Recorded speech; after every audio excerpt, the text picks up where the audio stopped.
మాకు ఇచ్చిన అంశాన్ని బట్టి స్తోత్రములు. ఈ 5 దినాలు ఈ అంశం ద్వారా మేము పేరు పొందుటకు సహాయం చేయండి.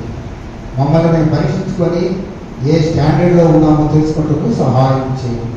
మరి 12వ అధ్యాయం 40వ వచనం ద్వారా ఇంకా ప్రభావం తెలుసుకోవాల్సిన వచనాలు చాలా ఉన్నాయి. వాటన్నిటి ద్వారా మేము నేర్చుకున్న వాటి ప్రకారం నడుచుకుంటూ ఈ కృపను పెంచినాము. వందనాలు చెల్లించుకుంటూ పరిశుద్ధాత్మ ద్వారా మాతో మాట్లాడమని చదవని లేఖల ద్వారా మాకు స్పష్టంగా అర్థమవుతూ పరిశుద్ధాత్మ మాట్లాడుతూ సహాయం చేయండి. యేసు ప్రభు నామములో ప్రార్థిస్తున్నాము తండ్రి. 3 వచనాలు ప్రతి సంవత్సరం ఉంటాయి. పైన ఒక వచనం ఒకవేళ పాంప్లెట్ తెచ్చుంటే చూడండి, లేకుంటే పర్వాలేదు. అపోస్తుల కార్యములు 3వ అధ్యాయం 21వ వచనం. అపోస్తుల కార్యములు 3వ అధ్యాయము 21వ వచనం. అపోస్తుల కార్యములు 3వ అధ్యాయము 21వ వచనం. పేజ్ నెంబరు 105, 105 కొత్త నిబంధనలో పేజ్ నెంబర్ 105. అన్నిటికీ కుదురుబాటు కాలములు వచ్చునని దేవుడు ఆది నుండి తన పరిశుద్ధ ప్రవక్తల నోట పలికించను. అంతవరకు యేసు పరలోక నివాసి అయి ఉండుట ఆవశ్యకము. మళ్ళా చూద్దాం. అన్నిటికీ కుదురుబాటు కాలములు వచ్చునని దేవుడు ఆది నుండి తన పరిశుద్ధ ప్రవక్తల నోట పలికించెను. అంతవరకు యేసు పరలోక నివాసి అయి ఉండుట ఆవశ్యము. తర్వాత మరొక భాగం కొలస్సీయులకు రాసిన 1వ దశలోనికి రాసిన పత్రిక 5వ అధ్యాయము 23వ వచనం. ఈ 3 వచనాల ద్వారానే ప్రభు ఈ 5 దినాలు మాట్లాడుతూ వస్తారు. 1వ దశలోనికి పేజ్ నెంబర్ 187, 187 నెంబరు పేజీ 23వ వచనం. ఇది కూడా అందరూ కలిసి చదువుదాం. సమాధానకర్త యొక్క దేవుడే మిమ్మును సంపూర్ణముగా పరిశుద్ధపరచునుగాక. 2వది, మీ ఆత్మయు జీవమును శరీరమును మన ప్రభు యేసుక్రీస్తు రాకడయందు నిందారహితముగాను సంపూర్ణముగాను ఉండునట్లు కాపాడబడునుగాక. మరొక పర్యాయం చదువుదాం. సమాధానకర్త యొక్క దేవుడే మిమ్మును సంపూర్ణంగా పరిశుద్ధపరచునుగాక. మీ ఆత్మయు మీ జీవమును మీ శరీరమును మన ప్రభు యేసుక్రీస్తు రాకడయందు నిందారహితముగాను సంపూర్ణముగాను ఉండునట్లు కాపాడబడునుగాక. ఇది పౌలు గారు తెస్సలోనిక సంఘానికి రాస్తూ చెప్పినటువంటి మాట. ఇక్కడ అపోస్తుల కార్యములో 3వ అధ్యాయంలో 21వ వచనంలో పేతురు గారి ద్వారా దేవుడు మాట్లాడిన మాట. అన్నిటికీ కుదురుబాటు కాలములు వచ్చునని తెలుసుకున్నాము. ఏం తెలుసుకోవాలి మనం? అన్నిటికీ కుదురుబాటు కాలం అంటే జనరల్గా మనకు అందరికీ తెలిసింది కుదురుబాటు కాలం అంటే ఆ కాలంలో ఏం జరుగుతుందో అది జరుగుతుంది. తర్వాత తన సమయంలో తన కార్యములు ప్రభు జరిగిస్తాడు. అన్నిటికీ ఒక కాలం ఉంది. ఆ కాలంలో అణగదొక్కబడవలసినవి అణగదొక్కబడతాయి, హెచ్చించాల్సినవి హెచ్చించబడతాయి, తగ్గింపబడాల్సి తగ్గింపబడతాయి. అన్నిటికీ కాలములు ఉన్నాయి. ఆ కాలంలో అన్నిటికీ ఏమున్నాయంట? కుదురుబాటు కాలాలు. అన్నిటికీ కుదురుబాటు కాలాలు ఉన్నాయని మనం ఏం చేసుకోవాలంట? చూడండి, మరి చదువుదాం. అన్నిటికీ కుదురుబాటు కాలములు వచ్చునని దేవుడు ఆది నుండి తన ప్రవక్తల నోట పరిశుద్ధ ప్రవక్తల నోట పలికించను. అంతవరకు యేసు పరలోక నివాసి ఉండుట అవసరం. మేము ప్రింటింగ్ చేసినప్పుడు ఒక చిన్న పొరపాటు పడింది దీంట్లో. అది వెంటనే సరిదిద్దుకున్నాం. ఏంటంటే అంతము వరకు యేసు పరలోక నివాసి అంతము వరకు అంటే చివరి వరకు అక్కడే ఉంటాడని పొరపాటున రాసేసాం. తర్వాత చదువుతున్నప్పుడు పరిశుద్ధ గ్రంథంలో ప్రభు గురించి అంతవరకు అంతము అంత అంటే ఒక టైం వరకు, అంతం అంటే బాగా 4 మాటలు క్లోజ్ చేసేస్తున్నాం త్వరగా. అంతవరకు అంతము వరకు అర్థం చెప్పుకుందాం. అంతవరకు అంటే అప్పటి వరకు, అంతవరకు అంటే ఒక టైం, ఒక లిమిట్ ఉంది. కానీ అంతము వరకు అంటే చివరి వరకు అని. గబాలను చూసి అని నువ్వు అక్కడే ఉన్నావా అనుకున్నాను, నేను కరెక్షన్ చేస్తాను చూడని చెప్పి అక్కడ అంతము వరకు కాదు అంతవరకు అని ఉంది. అది క్లియర్ అంటే చదివినప్పుడు కుదిరి ఏమనంటే వీళ్ళు ఏదో ఊరికి సరదాగా మీటింగ్ పెట్టాలి కూడా పెట్టేశారు, చదవడం తెలియదు, వీళ్ళు సరిగ్గా రాయడం తెలియదు అని. ఇంగ్లీష్లో కూడా అట్లా చిన్న మిస్టేక్. మీటింగ్ అంటే MEETI అంటే MEAT మీటింగ్, తప్పులు పడుతూ ఉంటాయి. కాబట్టి కొన్నిసార్లు చాలా జాగ్రత్తగా ఉండాలి. బైబిల్ గ్రంథం ఇంత బాగా మనకి చెప్పినా తప్పులు దొరికిపోతూ ఉంటాయి. అది చెప్పడానికి నేను చెప్పాను. అంటే తప్పులు రావా అంటే వస్తుంటాయి, మాటల్లో వస్తాయి, రాతల్లో వస్తాయి, బోధల్లో వస్తాయి, రకరకాలుగా వచ్చేస్తుంటాయి. ఎందుకంటే వాడు ఎక్కువగా దూరిపోతున్నాడు. కాబట్టి అన్నిటికీ ఏముందంటే టైము, కుదురుబాటు కాలాలు ఉన్నాయి.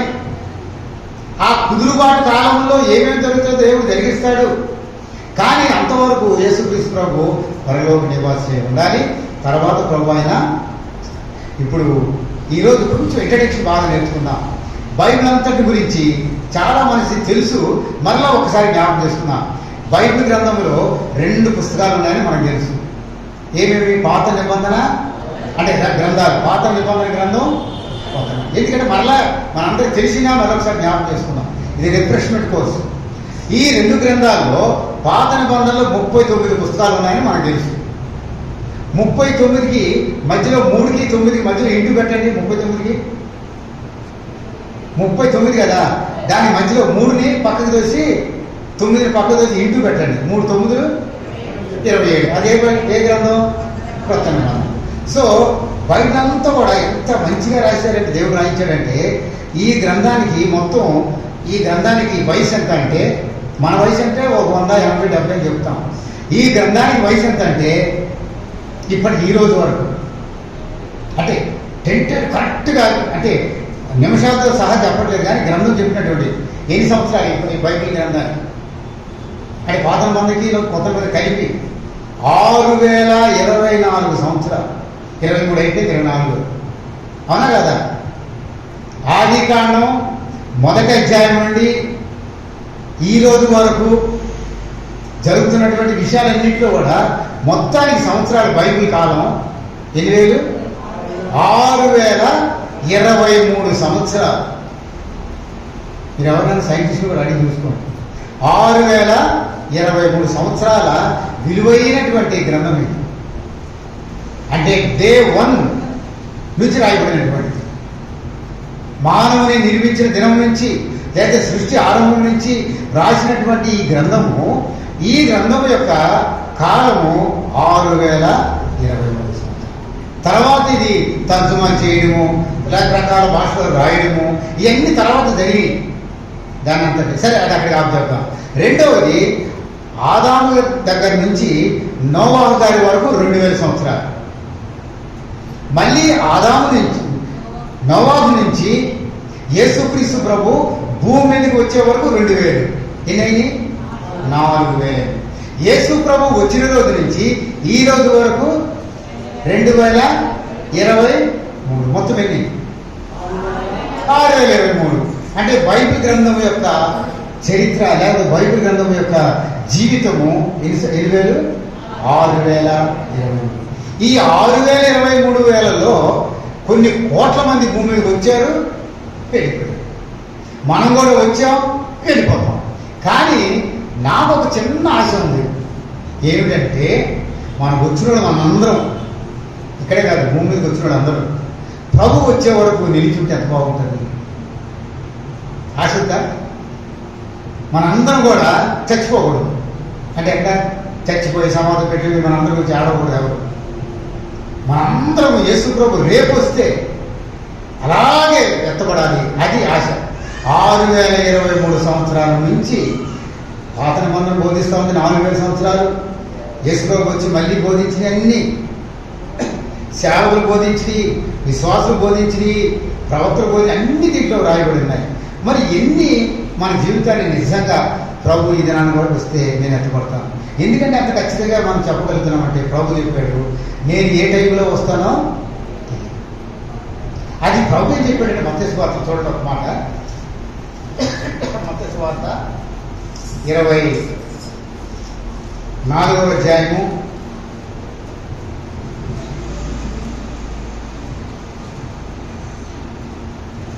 మత్తయి సువార్త 24:40 చదువును.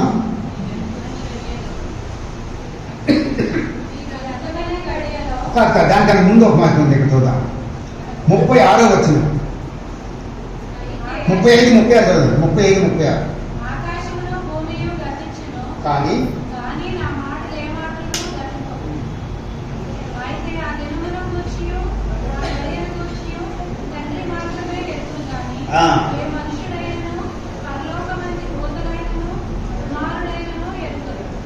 ఎంత క్లియర్గా చెప్తున్నాడు ప్రభు. ఆకాశము భూమి గతించిపోను, కానీ నా మాటలు ఏమాత్రమును గతింపవు. ఆ దినమును గూర్చి, ఆ గడియను గూర్చి తండ్రి మాత్రమే ఎరుగును. ఏ మనుషుడైనను, పరలోకమందలి దూతలైనను, కుమారుడైనను ఎరుగడు. ఆయన వచ్చే టైం ఆయన కూడా తెలియదంట. చూడండి ఎంత చక్కగా రాశారు. యేసుప్రభు చెప్తున్న మాట ఇవి. నాకు తెలుసు, నేను ఎప్పుడు వస్తానో, మీరు మాత్రం మామూలుగా ఉండండి అని చెప్పలా. ఉన్నది ఉన్నట్లుగా మాట్లాడేది పరిశుద్ధ గ్రంథం ఒకటే. అబద్ధాలు కానీ, కల్పితాలు కానీ, లేకపోతే చమత్కారంగా మాట్లాడే మాటలు కాదు. ఆయన ఉన్నది ఉన్నట్లుగానే మాట్లాడతాడు. ఏమన్నాడంటే, అయితే ఆ దినమును గూర్చి, ఆ గడియను గూర్చి తండ్రి మాత్రమే ఎరుగును, కానీ ఏ మనుషుడైనను, పరలోకమందలి దూతలైనను, కుమారుడైనను ఎరుగడు. కానీ కొంతమంది వస్తూ చెప్తారంట ఏమని, ఇదిగో 25 వచ్చిన 24, 25, 24 అబద్ధపు క్రీస్తులను, అబద్ధపు ప్రవక్తలను వచ్చి సాధ్యమైతే ఏర్పరచబడిన వారిని సైతము మోసపరచుటకై గొప్ప సూచక్రియలను, మహత్కార్యములను కనుపరచెదరు.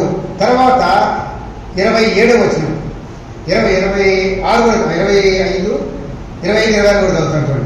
ఇదిగో ముందుగా నేను మీతో చెప్పినాను, కాబట్టి ఎవరైనా ఇట్లా అంటారట, ఇదిగో అరణ్యములో ఉన్నాడని మీతో చెప్పినాను, వెళ్ళకుడు. ఇదిగో లోపల గదిలో ఉన్నాడని చెప్పినాను, నమ్మకుడి. అంటే చాలా మంది మోసం చేసేవాళ్ళు వస్తారు.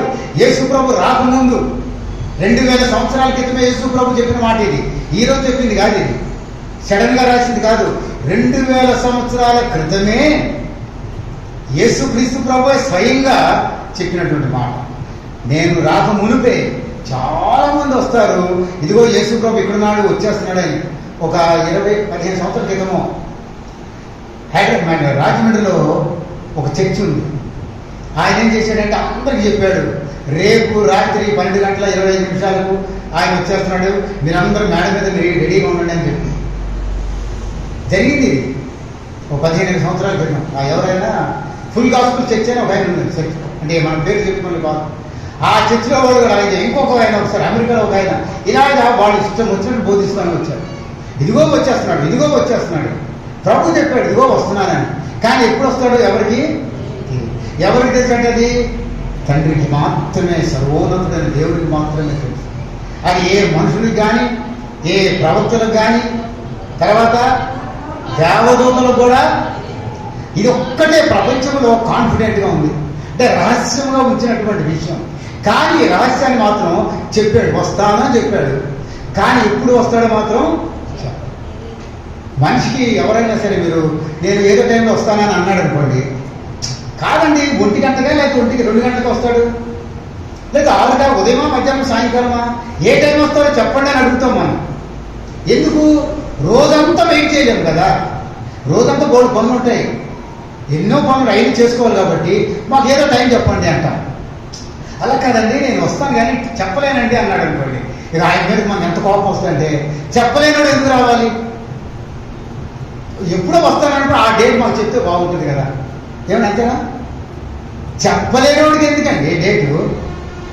ఏ టైం వస్తాడో తెలియదండి అంటే అది తండ్రికి మాత్రమే. ఎవరైతే సృష్టిని సృజించారో ఆయన మాత్రం ఎందుకంటే చెప్తున్నాడు. అపోస్తల కార్యములు యేసుప్రభు గురించి ఇదే మాట యేసుప్రభువే చెప్పారు. ఏమంటే అపోస్తల కార్యములు 1వ అధ్యాయం. ఈ కొన్ని మాటలు మనం గుర్తుపెట్టుకుందాం. 1వ అధ్యాయము, అపోస్తల కార్యములు 1వ అధ్యాయం 6 చదువుదాం. 8వ వచనం, 8 కాదు క్షమించండి, 6వ వచనం. కాబట్టి వారు కూడి వచ్చినప్పుడు ప్రభువా, ఈ కాలమందు ఇశ్రాయేలుకు రాజ్యమును మరలా అనుగ్రహించదవా అని ఆయన అడుగుగా, అప్పుడు ఆయన చెప్తున్నాడు, కాలములను సమయములను తండ్రి తన స్వాధీనమందు ఉంచుకొని ఉన్నాడు. వాటిని తెలుసుకున్నట నా పని కాదు. ఎవరి పని కాదండి? మన పని ఏమిటి? ఎప్పుడు వస్తాడో కనిపెట్టడం.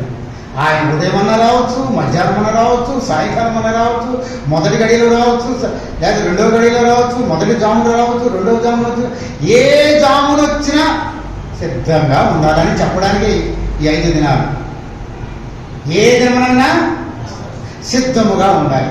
ఉదాహరణకి సిద్ధముగా ఉండడం అనేటువంటి విషయాన్ని గురించి మరి దైవదాసులు అందరూ ఎలా మాట్లాడతారో నాకు తెలియదు, కానీ నేనేం నేర్చుకోవాలో మనమేం నేర్చుకోవాలో తెలుసుకుందాం. సిద్ధముగా ఉండు. ఏ టైంలో సిద్ధంగా ఉండాలి. ఉదాహరణకి నాకు బాగా తెలిసినటువంటిది రక్షణ శాఖ ఉంది కదా, శత్రువు నేను వస్తున్నానని చెప్పి వస్తాడా? దొంగ మీ ఇంటికి దొంగతనానికి వస్తున్నానని చెప్పి వస్తాడా? అలాగే ఉంటుందంట. కాబట్టి ఏం చేస్తాం మనం? వాడు ఉదయం వస్తాడో, మధ్యాహ్నం వస్తాడో, సాయంకాలం వస్తాడో తెలియదు, కానీ నేను మాత్రం మీ ఇంటికి దొంగతనానికి వస్తున్నానని చెప్పాడు అనుకుందాం. దొంగతనం మాత్రం వస్తాను అన్నాడు, కానీ టైం చెప్పలే. ఆ దొంగోడు టైం చెప్పితే మనం ఏం చేస్తాం? ఆ టైంకే రెడీగా అవుతాం. కానీ బైబిల్లో ఏముందంటే, ఆ సర్వోన్నతుడైన ప్రభు ఏ గడియలో వచ్చినో తెలియదు, కాబట్టి అన్ని గడియలు జాగ్రత్తగా ఉండాలి. అది మంచి ఇంపార్టెంట్ విషయం. ఏంటంటే ఏ గడియలో వస్తాడు తెలియదు, కాబట్టి అన్ని గడియల్లో కరెక్ట్గా ఉండాలి. అందుకని మీరు అనుకోనని గడియలో ప్రభు వచ్చిన కనుక సిద్ధంగా ఉండాలి. నేను 2 గంటలకు వస్తాడు అనుకొని సిద్ధపడ్డానంటే కుదరదు. 2కి వస్తాడో, 3కి వస్తాడో, 4కి వస్తాడో తెలియదు. మనం అనుకోనని గడియ, కానీ వస్తానని మాత్రం చెప్పాడు. మా నాన్నగారు చిన్నప్పుడు నాకు ఒక విషయం చెప్పాడు. ఆయన పోలీస్ ఆఫీసర్, చాలా సిన్సియర్గా ఉండేవాడు ఉద్యోగంలో.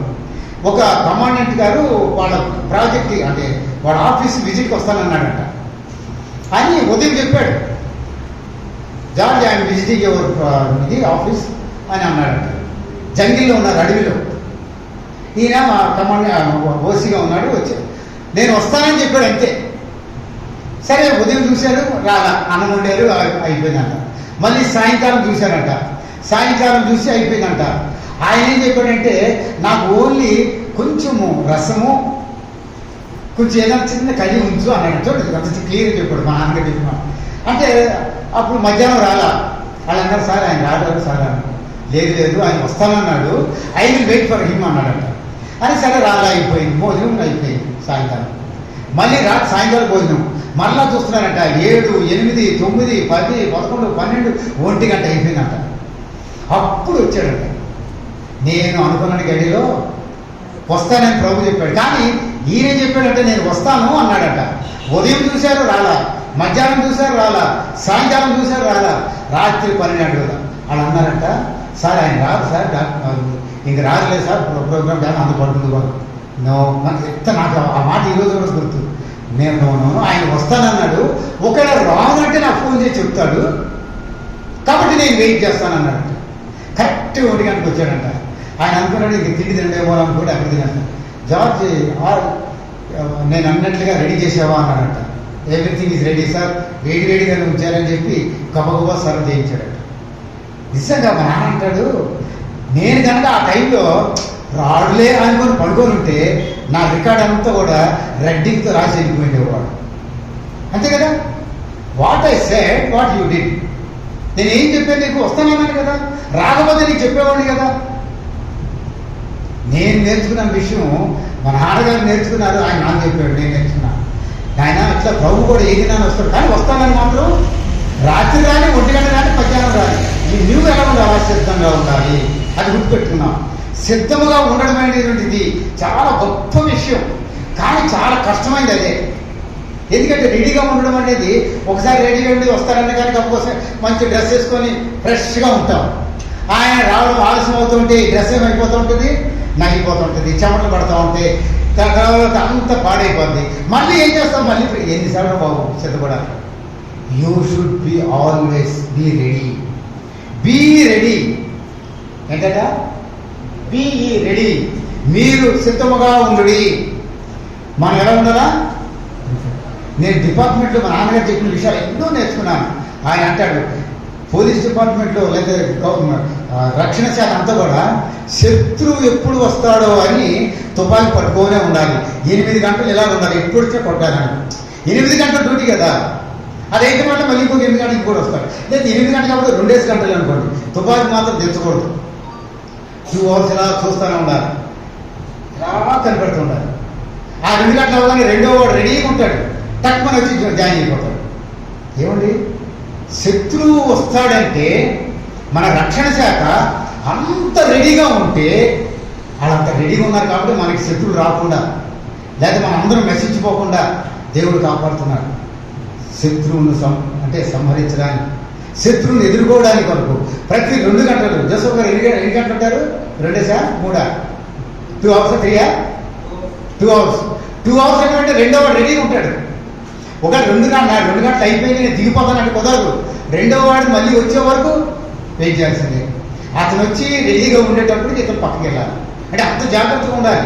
ఎందుకు నాన్న అలా ఉండాలంటే, ఆయన ఏమన్నాడు తెలిసిన, మా నాన్న, శత్రువు అనేవాడు ఎప్పుడు వస్తాడో తెలియదు, ఎలా వస్తాడో తెలియదు, ఎక్కడి నుంచి వస్తాడో తెలియదు.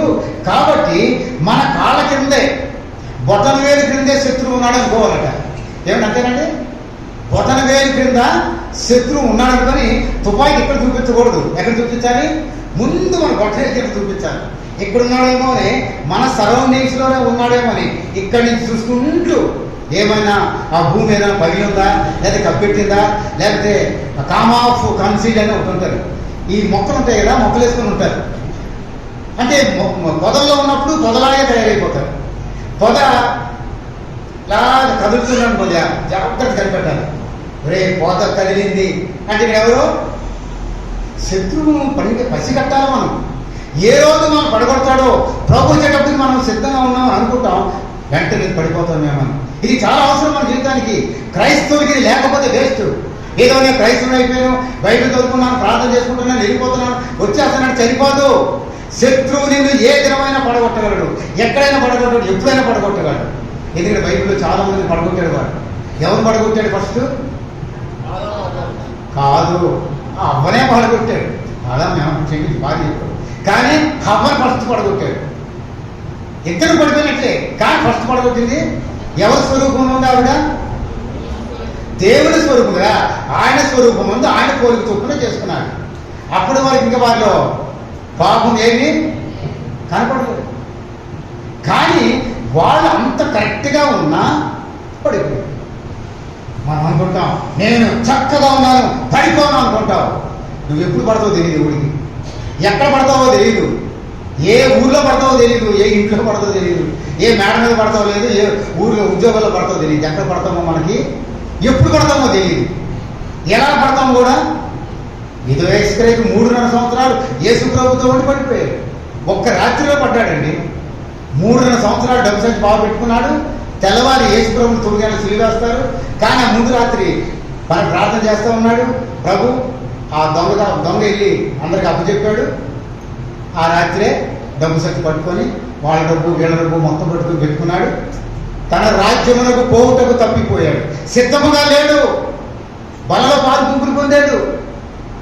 బలలో పాలు గుంపులు పొంది బయటికి వెళ్ళి పని చేశాడు. మనం కూడా బలలో పాలు గుంపులు పొందుతాం, పాటలు పాడతాం, చందాలు వేస్తాం, ఏమేమో గొప్ప గొప్ప కార్యాలు చేస్తాం, బయటికి వెళ్ళి పాపాలు చేస్తాం, తప్పుడు మార్గాల్లోకి వెళ్ళిపోతాం. అందుకని ఆయన గురించి అతను రాడు. ఆయనకి ఏం లేదు, సిద్ధపాటు ఆయనకి లేదంటే ఒక రకంగా మనం ఎక్స్క్యూజ్ చేసేది. ఎందుకంటే అతను యేసుప్రభువు ఎంతకాలం వెంబడించాడు? 3.5 సంవత్సరాలే. మనం ఒక్కొక్కరికి 25, 15, 18 పుట్ట క్రైస్తవులు అంత ముసలిమైపోయి కనబడుకుని వెళ్తున్నప్పటికి కూడా మనకు అర్థం కాట్లా. ఆయన 3.5 సంవత్సరాలు మోసపోయాడు, ఆశపడ్డాడు. కానీ ఆయనకి యేసుక్రీస్తు ప్రభు యొక్క ఈ నూతన నిబంధన లేదు. ఆయన చెప్పిన మాటలే. అప్పుడు ఇంకెవరు రాయలా, పేదరు గారు రాయలా, యోహాను గారు రాయలా, అప్పుడు పౌలు గారు లేదు పుట్టారు. కానీ ఆయన గురించి తెలియనేది, ఆయన కూడా ఏమి రాయలా. కానీ కాబట్టి ఆయన గురించి ఎక్స్క్యూజ్ చేయొచ్చు. ఎవరిని? యోగేశ్వరి. అంటే మనం ఎక్స్క్యూజ్ చేయడం కాదు, మనం చేయొచ్చు, కానీ ప్రభు చేయడం అనుకోండి. కానీ ఆ 3 సంవత్సరాలే టైం తక్కువ నేర్చుకున్నాను. మనకి కొత్త నిబంధన తెలుసు, పాత నిబంధన తెలుసు, ప్రపంచమంతా తెలుసు. అయినా పడిపోవచ్చేమో, తప్పిపోతామేమో. అందుకని ప్రభు చెప్తున్నాడు, జాగ్రత్తగా ఉండండి. ఆయన ఏ సమయంలో వస్తాడో మీకు తెలియదు. మీరు అనుకోనని గడియ. ఈయన అనుకోవచ్చు, అప్పచెప్పాను, రేపు పొద్దున ఏ మహత్కార్యంలో వెళ్ళేవాడు కదా, నేను అప్పచెప్పాను, కానీ రేపు పొద్దున ఇతను జైలు శిక్ష తప్పిపోవచ్చు, ఉరి శిక్ష సిలువ శిక్ష తప్పిపోవచ్చు అనుకుని ఉండొచ్చు.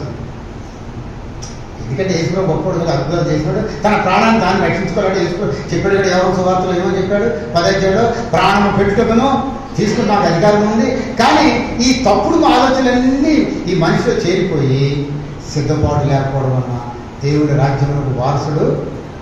కానీ ఇప్పుడున్న మనము దేవుని రాజ్యమునకు వారసులం అవ్వాలని దేవునికి ఉద్దేశం. దీని సహోదరి, ఈ మాటలు మన హృదయం భద్రపడుతున్నాం. ప్రభు ఏ దినంలో వచ్చిన మనకి ఎవరు తెలియదు. యేసు ప్రభు కూడా మనిషి కుమారుడు, ఆయనకే తెలియదంట. దేవదూతలకు ఏమో తెలుసని అడిగితే మాకు తెలియదు. పెద్ద పెద్ద ప్రవక్తలు అడుగుదాం అంటే చెప్తానండి. ఎలాగంటే బైబిల్లో రాయబడిన ప్రకారం ఆ టైంలో రావచ్చు అంటే అది కూడా తప్పే. కానీ దానికి కొన్ని ముందు సూచనలు కొన్ని జరుగుతాయి. అది మీరు చూసి గమనించి, ఉదాహరణకి ప్రైమ్ మినిస్టర్ వచ్చేస్తున్నాడు కాదు, ఆయన ఎన్ని గంటలకు వస్తాడు అన్నాడు, 11:55 వస్తారు, దాటి వెళ్ళిపోతాడు ఏలూరు చర్చి నుంచి అన్నాడు. అప్పుడు మనందరం ఎక్కడ నిలబడ్డాం. 11:55 అయింది, 12:50 అయింది, 1:55 అయిపోయి రావట్లేదు. అప్పుడు కొంతమంది భోజనానికి వెళ్ళిపోయింది అనుకుందాం.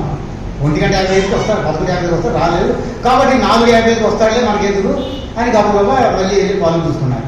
ఈలోగా అక్కడికి హార్న్ అనబడింది, సైరన్, వస్తున్నాడు అని. అది సూచన. ఆ హార్న్ అనబడగానే అప్పుడు పరిగెత్తి వచ్చారు. ఈ పరిగెత్తి వచ్చేలోపు కొంతమంది ఇంకొంచెం దూరం వెళ్ళారు, వాళ్ళు రాలేకపోయి నేను వెళ్ళిపోయాడు. అంటే హార్న్ సైన్స్ అంటే కొన్ని గుర్తులు, కొన్ని సూచనలు దేవుడు చూపిస్తాడని ప్రభు చెప్పాడు. నేను ప్రభు మనిషి కుమారుడు వచ్చేటప్పుడు కొన్ని సూచక్రియలు, అది మత్తయి సువార్త 24 అధ్యాయమంతా బాగా ఈ వారమంతా ధ్యానిస్తారేమో, చాలా నాకు తెలియదు. ఆ 24 అధ్యాయంలో ఎన్నో ఉన్నాయి. యుద్ధాల గురించి వింటారు, యుద్ధ సమాచారాలు వింటారు, కరువులు, భూకంపాలు, రాజ్యం మీదకి రాజ్యం, ప్రజల మీదకి ప్రజలు, ఇవన్నీ జరుగుతాయి.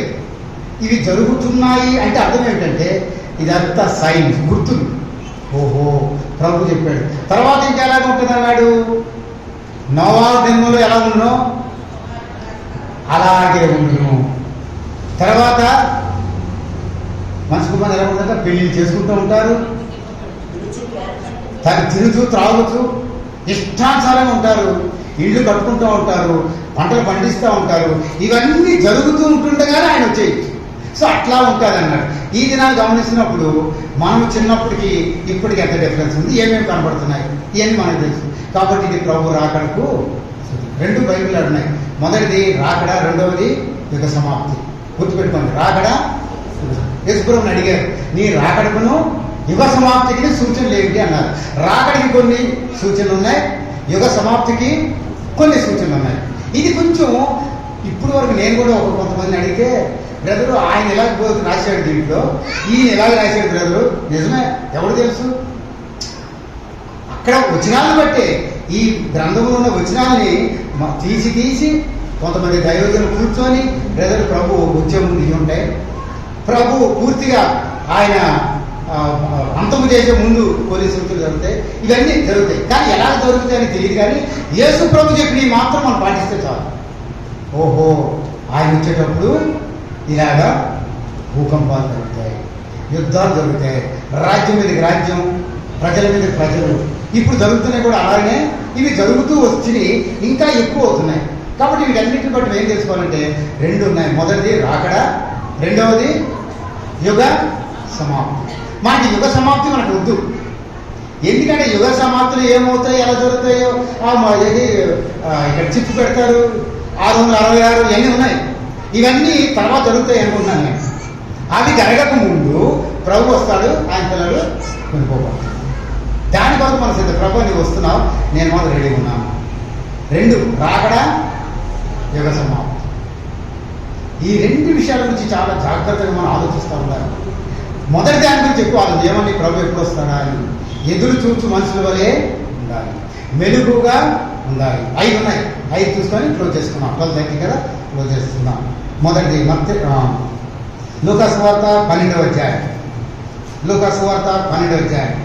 మీ నడుములు కట్టుకొని ఉండుడి, పేజీ నెంబరు 65 కొత్త నిబంధనలో 35వ వచనంలో మీ నడుములు కట్టుకొని ఉండుడి.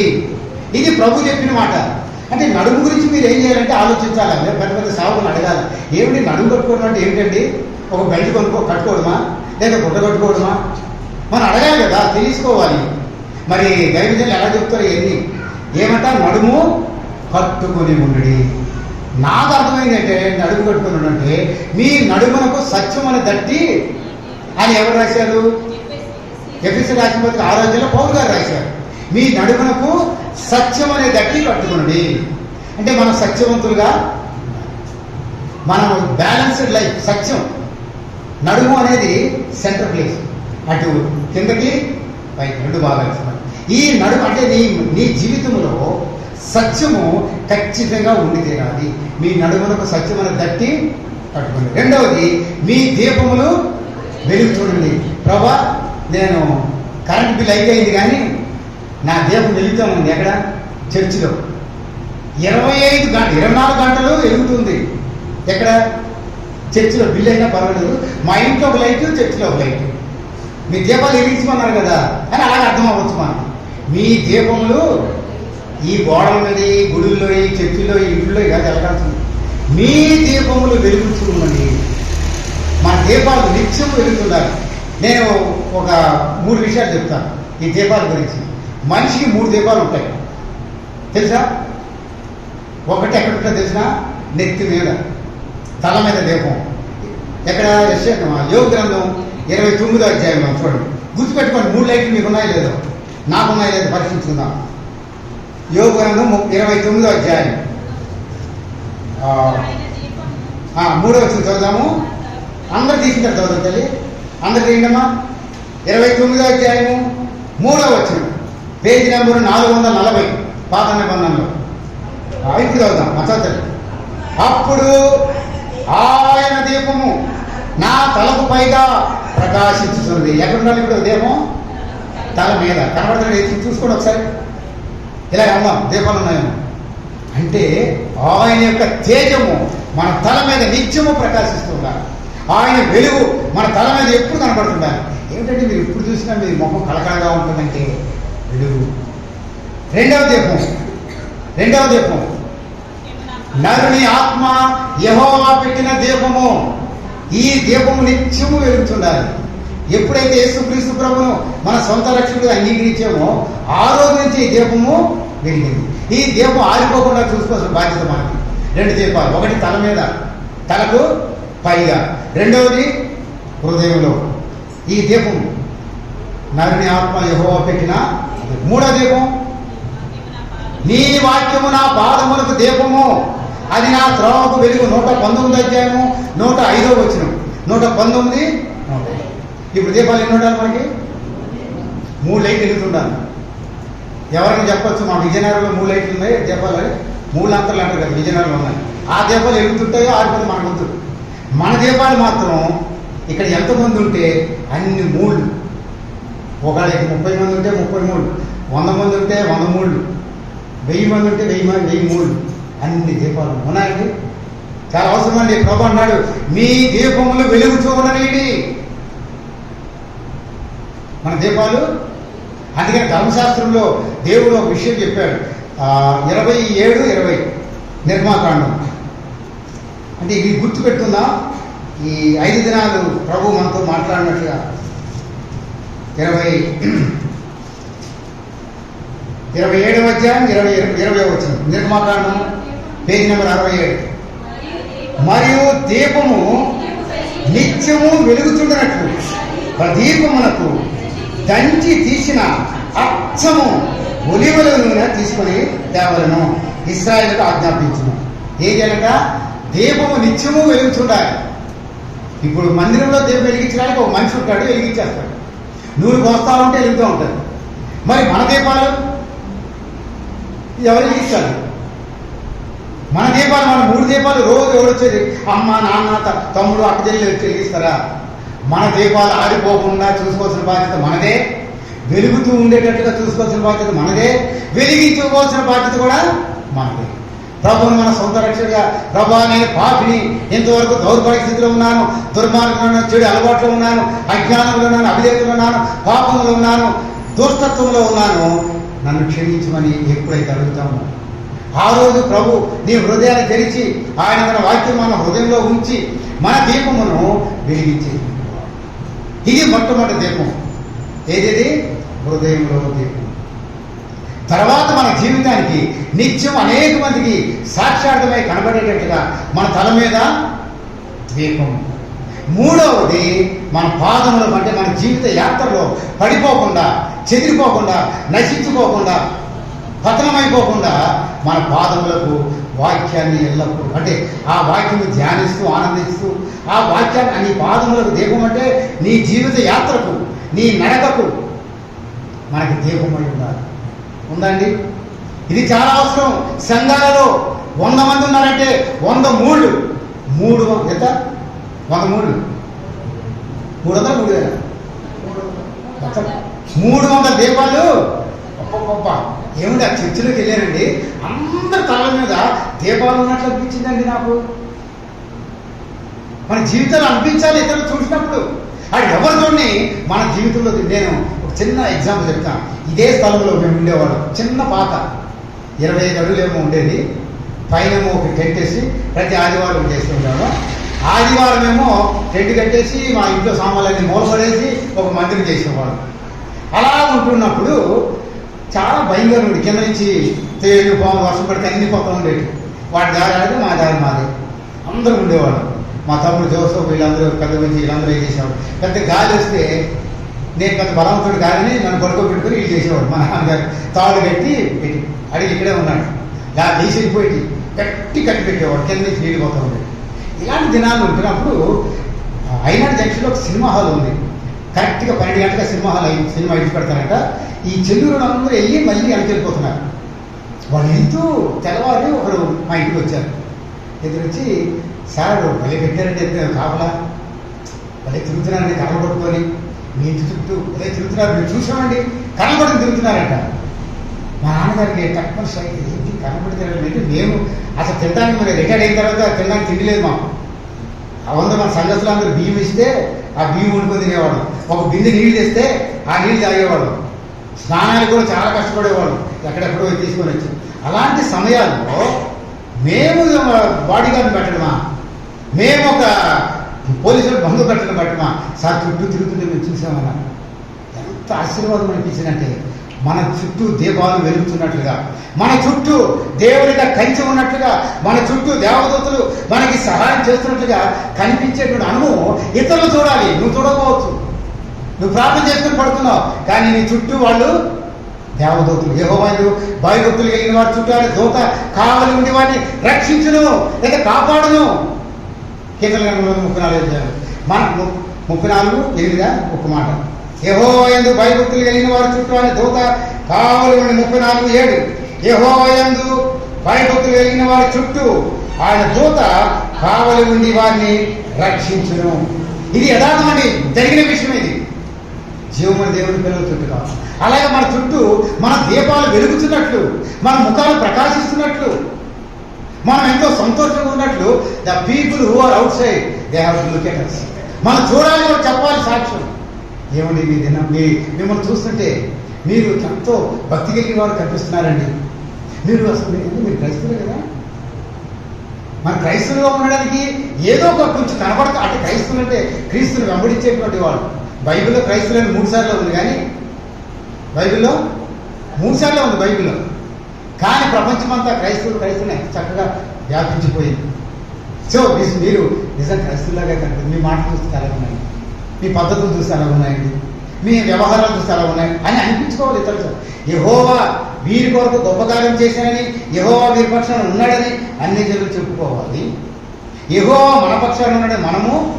కాబట్టి మన తలల మీద ఆయన యొక్క ప్రకాశము ఏముందంటే ఎస్ఐ గారు యోగున్నాను 29 నేను 9 చూడబోకండి. ఆయన దీపము నా తలకు పైగా ప్రకాశించను. రెండవది, ఆయన తేజము వలన నేను చీకటిలో తిరుగురాడుచుంటిని, నా పరిపక్వ ఎంత చెప్పు అంటే చీకటిలో ఉన్నప్పుడు కూడా ఆయన ప్రభు యొక్క వెలుగును కలిగి జీవిస్తాం. మనం ఉన్నాం అట్లా. చివరి దినాల్లో ఉన్నా ఇంకా దీపాలు వెళ్ళకపోతే ఎలాగా? కొంతమంది పైన ఉంటే మధ్యలో ఉంటే కింద ఉండదు. 3 దీపాలు కదా, తల మీద, మధ్యలో మరి ఆత్మ ఎవరు పెట్టిన దీపం. మూడవది ఈ వాక్యం నా పాదములకు, ఆ వాక్యం. ఈ 3 దీపాలు నిత్యము వెలుగుతుంటారు, అప్పుడప్పుడు కాదు. అందుకని చర్చిలో దీపం పెట్టేస్తాం. దేవుడి ఏ బాబు లైట్ ఆపుతుందా? అన్నీ ఆడినా పర్లేదు, కానీ అదొక్కటి డైరెక్ట్గా వెలుగుతుండాలి. ఏది మంచిదే మందిరంలో దీపం నిత్యం వెలగాలి, కానీ ఇక్కడ వెళ్ళకుండా అక్కడ నువ్వు వెలిగించిన ఎలా? అందుకని మందిరంలో దీపము నిత్యము ఉండినట్లుగా అచ్చమైన ఒలివని, అది కూడా మనకి కల్తీ చేయకూడదు. ఏంటి లైట్ అయిపోతుంది ఒలివని అయిపోయిందంటే ఈవేళ చెప్తాడు మంగళవారం మార్కెట్ అయిపోయింది, ఏమన్నా మంగళవారం సెలవు పోనీ కొబ్బరి నూనె పోసి కిరసనాలు పోసి. ఏమంటే మనం ఏం చేస్తాం? కొబ్బరి నూనెలు కిరసనాలు కలిపి చేయకూడదు. అంటే మన ఆత్మీయ జీవితంలో ఎప్పటికీ పరిశుద్ధత నిత్యము మన హృదయాల్లో ఉనికి రాదు. కాబట్టి 3 దీపాలు వెలుగుచూ ఎప్పటి వరకు మనం వెళ్ళే వరకు, లేదా ఏది ముందు తెలుసు మనకేం తెలుసు అండి? వెళ్ళేది తెలియదు, ప్రభు వచ్చేది తెలియదు. కాబట్టి ఏం చేయాలా? సిద్ధంగా ఉండాలి. వస్తానన్నాడు మీరు సిద్ధంగా ఉండాలి. చాలాసార్లు ప్రపంచంలో చాలా వాటి వరకు కనిపెడుతుంటాం. ఎవరో మినిస్టర్ గారు వస్తున్నారంటే చాలా జాగ్రత్తగా పట్టాలని చేతితో పట్టుకొని ఇంటి గురించో ఉద్యోగం గురించో ఎన్ని గంటలకు వచ్చినా సరే, ఎండైనా వానైనా చలైనా గొడుగులు వేసుకొని అలా నిలబడతాం.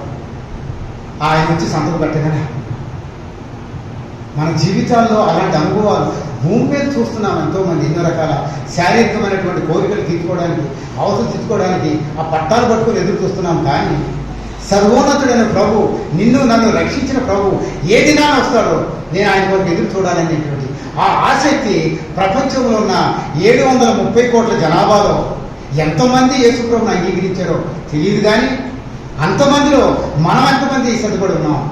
అందుకే నాకు ఎప్పుడు భయం వేస్తూ ఉంటుంది. మన ఇండియా దేశంలో క్రైస్తవుల సంఖ్య ఎన్నోసార్లు అడుగుతుంటే అస్తమానం అడుగుతుంటారు. ఎంతమంది అండి క్రైస్తవులు? ఎంత పర్సెంటేజ్ అండి? ఎవరేమో 3 లేకపోతే 4, 5%. బాగా ఉంటే 10. అంటే రికార్డులో ఉన్నాయి లేని మామూలు 10% అనుకున్నాం. అంటే దేవుడిని ఎరగిన వాళ్ళ సంఖ్య ఎంత ఉంది? దేవుడి గురించి తెలుసుకోవాల్సిన సంఖ్య ఎంత ఉంది? 90% ఉంది. ఎన్ని సంవత్సరాల నుంచి? 2000 సంవత్సరాలు యేసు ప్రభు భూమి శరీరాన్ని వచ్చి ఆయన చెరువులో మరణించడం, భూసాలు అన్నీ ఉన్నాయి. కానీ క్రీస్తుని గురించి సత్యాన్ని గ్రహించిన వాడి యొక్క సంఖ్య ఎంతట? 10%. ఎంత సిగ్గండి! మీ అబ్బాయి 10 సంవత్సరాల నుంచి 1వ తరగతి నుంచి 10 మార్కులు ఇంటర్మీడియట్ వరకు 10 మార్కులు వస్తున్నాయి అనుకున్నా. ఏదో ప్రైవేట్గా చదువుతున్నాడు, ప్రతి సంవత్సరం 10 మార్కులే. డెవలప్మెంట్ లేకపోతే నీకు సిగ్గు అనిపించదు నీ కొడుకు గురించి? 10 సంవత్సరాలు ఇంతేనా? 10 సంవత్సరాల జీతం 10 రూపాయలు అనుకోండి, లేదా 10,000 అనుకోండి. జీతం ఏం బాగుంటుంది మనకి? 10,000 నుంచి 20 అవ్వాలి, 30 అవ్వాలి, 50 అవ్వాలి. బ్రదర్ కొంచెం ప్రార్థన చేయండి, నా జీతం కొంచెం పెరిగేలాగా. బ్రదర్ ప్రార్థన చేయండి, కొంచెం నా ఉద్యోగం కొంచెం ఇంక్రిమెంట్ ఏదైతే నా లెవెల్ ఆఫ్ అథారిటీ కొంచెం, అంటే పొజిషన్ కొంచెం మారేలా ప్రార్థన చేయడం. పొజిషన్లు మారాలి, జీతాలు మారాలి, పొజిషన్స్ మారాలి, ఆస్తులు. కానీ ప్రభు యొక్క పిల్లలు మాత్రం 10% ఉండాలి. అంటే ఇంకా 90 మందికి యేసు ప్రభుని గురించినటువంటి విషయాలు తెలియనట్లుగానో లేక పూర్తిగా తెలియనట్లుగానే ఉన్నారు. కానీ మనం ఇప్పుడు ప్రార్థన చేయాలి. ఏం చేయాలా? 90ని 10గాను 10ని చేయగలమా మనం? అసలు మనమే అవ్వలేదు కదా, వాళ్ళు ఏం చేస్తాం? మనమే తల మీద దీపాలు లేవు, గుండెల్లో దీపం లేదు, మార్గంలో దీపం లేదు. ఇంకా ఆ దీపంలో దీపం తీసుకొస్తాం. అందుకనే మన దేశంలో కానీ ఇంకా ప్రపంచంలో కానీ ప్రభువుని గురించి సంపూర్ణంగా తెలియకపోవడం కారణం ఎవరంటే నెంబర్ వన్ దొంగలు ఎవరు? దొంగలు ఏమన్నా ఎవరు? బైబిల్ చెప్పి నేను చెప్పడా? దొంగలు ఎవరు? మనం అంటానికి ఇష్టపడడం. క్రైస్తవులే అని అంటాం. ఎవరు? మీరే దొంగలంట. నేను చెప్పట్లా, మలాకి 3:10 తెలుసు కదా ఆ దొంగలు ఎవరు? మీరు నా యొక్క దొంగిలించుతూనే వస్తున్నారు అంటే ఎవరు? మనం దొంగలమే. ఇండైరెక్ట్గా మనము దొంగలమే. 3:5 కదా, 3:10 అనుకుంటా, 3:9 అలాగే. అంటే అక్కడ దొంగలు ఉన్నారు. ఈ జనులందరూ నా యొక్క దొంగిలించుతూనే ఉన్నారు, మీరు శాపగ్రస్తులై ఉన్నారు. చెప్పమ్మా. మలాకి గ్రంథం 3:9 నేను చదువుతాను బాగా, అందరికి వినబడలేదు. ఎక్కడంటే 8వ చదువుతాను. మానవుడు దేవుని యొక్క దొంగిలినా, అయితే మీరు నా యొక్క దొంగిలితిరి, దేని విషయంలో మేము నీ యొక్క దొంగిలితిమి అని మీరందరూ 10వ భాగము ప్రతిష్టార్పణములను ఇయ్యక దొంగిలితిరి. ఈ జనులందరూ నా యొక్క దొంగిలితినే ఉన్నారు, మీరు శాపగ్రస్తులై ఉన్నారు. నా మందిరంలో ఆహారం ఉన్నట్లు 10వ భాగం అంతేనా మీరు నా మందిరపు నిధిలోని తీసుకోరండి. దీన్ని చేసి మీరు నన్ను శోధించినట నేను ఆకాశపు వాక్యాలను విప్పి పట్టజాలను విస్తారంగా దీవెనలను అని ఎవరు చెప్తున్నారు? పలానా చర్చిలో పాస్టర్ కాదు అని సైన్యములకు అధిపతి యెహోవా సెలవిస్తున్నాడు. ఇది నాట్ ఆర్డర్. సర్వ సృష్టికర్త అయిన ప్రభు చెప్తున్నటువంటి మాట. ఆయన చెప్తున్నాడు ఏమని? మీరు దొంగలు. ఇలాంటి దొంగలు ఒకవేళ అక్కడక్కడ ఉండొచ్చేమో, కానీ 12 మందిలో కూడా ఒక దొంగడు. ఆయనకి ఏమని పేరు పెట్టాడు యేసు ప్రభు? వాడు దొంగయ్యి. కానీ మొదట ఎవరన్నా? శిష్యుడే. శిష్యుడుగా ఉండి దొంగడు. మనం కూడా శిష్యుడిగా ఉండి దొంగడు. ఎన్ని సంవత్సరాలు శిష్యుడు? 3.5 సంవత్సరాలు శిష్యుడే, 3.5 సంవత్సరాలు దొంగే, 3.5 సంవత్సరాలు శిష్యుడే, 3.5 సంవత్సరాలు దొంగే. ఇది ప్రపంచంలో ఉన్న క్రైస్తత్వం యొక్క విధానాలకు అయిపోయింది. కాబట్టి దినాన్ని జ్ఞాపకం చేసుకుందాం. నేను దొంగను కాదు, నేనెవరో రుజువు చేస్తాను అని చెప్పగలగాలి. యోబు గారు యోబు గారు ఏమన్నారు? నేను దొంగను కాదు, అబద్ధికుడు కాదు అంటే ఇక్కడ లేవు, మోసగాని కాదు. ఏమంటాడంటే నేను న్యాయవంతుడును అని, నా ప్రవర్తన న్యాయము అని నేను రుజువు చేస్తాను.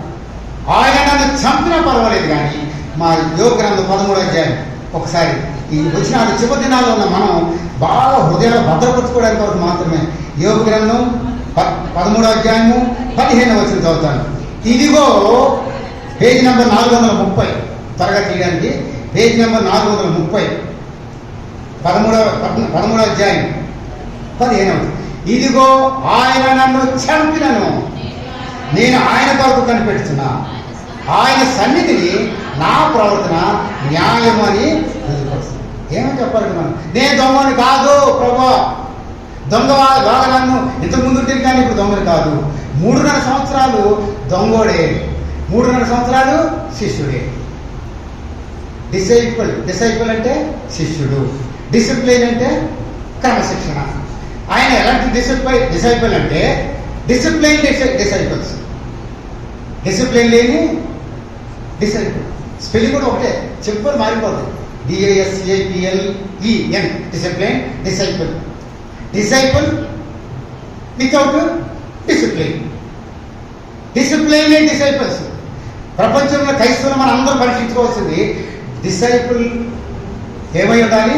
డిసిప్లిన్. అంటే యేసు ప్రభు ఏం చెప్పాడు, ఎలా నడవమన్నాడు, ఏం తినమన్నాడు, ఏం త్రాగమన్నాడు, ఎలా జీవించమన్నాడు, ఆయన కొరకు ఎలా నమ్మకంగా ఉండమని, ఇవన్నీ చేసిన వాళ్ళు సంపూర్ణంగా disciple with discipline. Disciple with discipline అంటే క్రమశిక్షణ కలిగిన శిష్యుడు. ఎంత ట్రైనింగ్ అయ్యాడో అంతలాగే ఉన్నాడండి. మీకు తెలియదు, మాకు కూడా సేవకి ట్రైనింగ్ సెంటర్లు ఉన్నాయి. అంటే ఎలా చెప్తే చాలా మంది బాధపడతారు. ఏమి మాకు రాదని ఎవ్వరేం మాకు బాధపడినక్కర్లేదు, చెప్పాలి చెప్పే. డిసిప్లిన్ కలిగేటువంటి వాళ్ళందరూ కూడా డిసైపుల్స్గా చేరుతారు శిష్యుడే. కానీ డిసైపుల్స్గా అయినటువంటి వాళ్ళందరూ కూడా డిసిప్లైన్ అవ్వడం కష్టం. ఇక్కడి నుంచి వెళ్ళడం మాత్రం నేను డిసిప్లైన్గా ఉంటానండి, ఇక్కడ ఏమేమి చెప్తారో అవే చేస్తానండి, ఈ ఆ 2 సంవత్సరాలు చాలా డిసిప్లిన్గా ఉంటానండి. నా మాటలు కానీ, నా పద్ధతులు కానీ, అలవాట్లు కానీ చాలా క్రమంగా ఉంటాయి. నాకు ఇంత పాత అలవాటు ఏముండవు, అంతా కూడా ఇక్కడ ఏం చెప్తారు అదే చేస్తాను అంటాడు అని సంతకం పెడతాడు. కరెక్ట్గానే ఉంటాడు 2 సంవత్సరాలు. అక్కడి నుంచి బయటకు వచ్చిన తర్వాత డిసైపుల్ అయిపోయాడు, శిష్యుడు అయింది కదా. ఇప్పుడు ఈ శిష్యుడు డిసిప్లిన్ అనేది మర్చిపోయి అన్డిసిప్లైన్డ్గా ఆయన నేను నేర్చుకునేది అక్కడే చెప్పారు, నేను చెప్తాను. ఆయన ఏం చేస్తున్నారంటే సొంతమైనటువంటి అనేకులు తయారైపోతున్నారు. ఏమని తయారైపోతున్నారంటే సొంత అలవాట్లు, సొంత పద్ధతులతో, సొంత ఆలోచనతో సేవ చేస్తున్నారు. అందుకని ఒక ఆయన అన్నాడు, నేను అలా చేయను. ఎజ్రా నెహెమ్యా ఎజ్రా 17 అనుకుంటాను, ఎజ్రా 17 అనుకుంటాను. ఒకసారి ఎజ్రా 17. ఈరోజు ఈ వాక్యం విన్నటువంటి మన జీవితాలు కూడా ఒకసారి పరీక్షించుకొని, నా దీపాలు వెలుగుతున్నాయా, నేను డిసిప్లైన్ సరైనటువంటి శిక్షణ కలిగినటువంటి సేవకుడుగానే ఉన్నానా, లేకపోతే విశ్వాసమున్నా? ఎజ్రా 7:10 క్షమించండి, 7:10. ఎజ్రా 7:10 నేను చదువుతానమ్మా. ఎజ్రా ఆయన అంటున్నాడట, యెహోవా ధర్మశాస్త్రమును పరిశోధించి, రెండోది దాని చొప్పున నడుచుకున్నటకును, మూడోది ఇశ్రాయేలుకు దాని కట్టడలను విధులను నేర్పుటకును దృఢ నిత్యం చేసుకోండి. ఎన్నిసార్లు ఈ మాట చదువుతున్నాను. ఎజ్రా గారు లాంటి క్రైస్తవులు కావాలి జనాన్ని. ఎజ్రా గారు లాంటి వాళ్ళు కావాలి. తక్కువ ఏమిటంటే ఎజ్రా ఏమనుకున్నాడు, యెహోవా ధర్మశాస్త్రము నేను ఏం చేస్తానంట, పరిశోధిస్తాను. దావీదు గారిని అడుగుతాను, ఏమిటంటే దావీదు గారు 1వ అధ్యాయంలో మీరు రాశారంటే, యెహోవా ధర్మశాస్త్రం నందు ఆనందించుతూ దివారాత్రులు దాన్ని ధ్యానించేవాడు ధన్యుడు. అంటే ధ్యానించడం అంత అవసరం. అందుకే నేనే ఎజ్రా గారు ఏం తీర్మానం చేస్తున్నారు, స్ట్రాంగ్ డిసిషన్, డిటర్మినేషన్. ఏం ఎలా తీర్మానం చేస్తున్నారంటే, యెహోవా ధర్మశాస్త్రం నేను పరిశోధిస్తాను, రెండవది దాని చొప్పున నడుచుకుంటాను, మూడోది ఇతరులకు మనకేంటంటే బోధించడం అవసరం ఎక్కువ. బోధించగలం, చదివేయగలం, కానీ దాని చొప్పున నడుచుకోవడం మాత్రం చాలా కష్టం. 2 చేయగలం. ఏది ఎజ్రా గారిలో 2 చేయగలం. ఏది బాగా రికార్డ్ తీసి ఏంటండి కాదు, నెట్ ఓపెన్ చేసి దాని గురించి దీని గురించి మొత్తం లాగేసి, ఆ కామెంటరీ ఈ కామెంటరీ అన్ని లాగేసి, ఆ బోధకుడు చెప్పి బోధ అన్ని చెప్పి బాగా పరిశీలించగలం. రెండవది బోధించగలం, కానీ దాని చొప్పున నడుచుకోవటము ఇట్ ఈస్ మోస్ట్ ఇంపార్టెంట్. జీవమైన దేవుడి పిల్లలకు అవసరమైంది ఏంటంటే దాని చొప్పున. ప్రకటన గ్రంథంలో అదే మాట ఉంది, 1వ అధ్యాయం 3వ వచనం. ప్రకటన 1:3 ఏముంది, ఈ ప్రవచన వాక్యములు చదువువాడును. ప్రకటన గ్రంథం 1వ అధ్యాయం 3వ వచనం. ఈ ప్రవచన వాక్యములు చదువువాడును, రెండవది వాటిని విని ఇందులో రాయబడిన వాటి చొప్పున గైకుని వారును. అక్కడ కూడా 3, వినేవాళ్ళు, చదివేవాళ్ళు, గైకునేవాళ్ళు. ఎంతమంది ఉన్నాం ఇక్కడ? వినేవాళ్ళం, వింటున్నాం. తర్వాత చదువుతున్నాం, చదవచ్చు కాబట్టి. మూడవది దాని చొప్పున గైకుని వారు ధన్యులు. అందుకని బైబిల్ కూడా చాలాసార్లు యేసుప్రభు చెప్పాడు. తర్వాత ప్రకటన గ్రంథంలో చెవి గలవాడు ఆత్మ సంగములతో చెప్తున్న మాట వినుగాక. చెవులేవా? చెవి కనవాడు కనకపోతే చెవులనోడు వింటాడా? చెవి లేనోడు వింటాడా? చెవి కలిగిన వాడు అంటే వెలగలిగే చెవిని, గ్రహింపగలే హృదయాన్ని దేవుడు మనకి ఇచ్చాడు. దాన్ని సద్వినియోగం చేసుకోవాలి. అందుకనే ఈ దినాన చదివేవాళ్ళు ఉన్నారు, వినేవాళ్ళు ఉన్నారు, బోధించేవాళ్ళు ఉన్నారు. చదివేవాళ్ళు ఉన్నారు, వినేవాళ్ళు ఉన్నారు, బోధించేవాళ్ళు ఉన్నారు. కానీ తమకు తాము బోధించుకునేవాళ్ళు భూమి మీద తక్కువ అని అనొచ్చు. అంటే లేదని కాదు, ఉన్నారు. కానీ అది అమెరికాలో ఆయన, జపాన్లో ఆయన, ఇంకా మొన్న చచ్చిపోయాడు కదా ఆయన. ఇలా వేడి మీద చెప్తాం. బైబిల్ ప్రకారం నడిచిన వాళ్ళ గురించి కొంచెమే చెప్తాం. కానీ నేను నడుస్తున్నానా?